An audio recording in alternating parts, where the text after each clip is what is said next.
Salaar cinema దేశవ్యాప్తంగా సందడి చేసేందుకు రెడీ అవుతుంది. ఒక్క పాటతో సినిమా మీద అంచనాలు పెరిగాయి. సినిమా కథ ఎలా ఉండబోతుందనేది ఆ పాటలో చూపించారు. సలార్ నుంచి మరో పాట, పవర్ఫుల్ ట్రైలర్ ఇవే సినిమాను ప్రమోట్ చేస్తాయని ప్రశాంత్ నీల్ టీం భావిస్తోంది.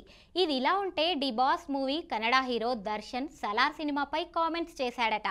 అదేంటో చూసేద్దామా? సలార్ సినిమా దేశవ్యాప్తంగా డిసెంబర్ 22న సందడికి రెడీ అవుతోంది.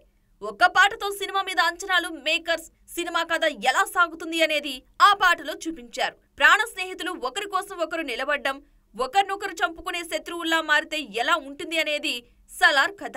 ఇక సలార్ నుంచి మరో పాట, ట్రైలర్ ఇవి సినిమాను ప్రమోట్ చేస్తాయని ప్రశాంత్ నీల్ టీం భావిస్తోంది. అందుకే సలార్ సినిమా కోసం ఎలాంటి ఈవెంట్లు, ఇంటర్వ్యూలు కూడా ప్లాన్ చేసినట్టుగా కనిపించడం లేదు.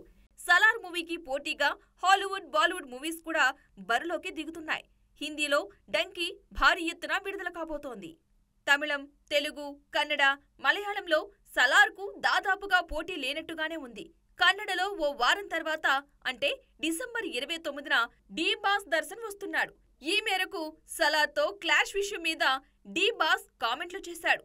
సలార్ వస్తే రానివ్వండి, దాన్ని చూసి మనం ఎందుకు భయపడాలి, వాళ్లే మనల్ని చూసి భయపడాలి, ఇది మన ఏరియా అంటూ డి బాస్ చేసిన వ్యాఖ్యలు ఇప్పుడు నెట్టింట్లో వైరల్ అవుతోంది. కానీ సలార్ని నిర్మించింది కన్నడ నిర్మాణ సంస్థ హోంబలే. దాని దర్శకుడు ప్రశాంత్ నీల్ కన్నడిగుడే. మరి ఈ సినిమా మీద అక్కడ దర్శన్ ఇలా కామెంట్ చేయడం మీద హోంబలే గాని ప్రశాంత్ నీల్ గాని ఎలా రియాక్ట్ అవుతారో చూడాలి.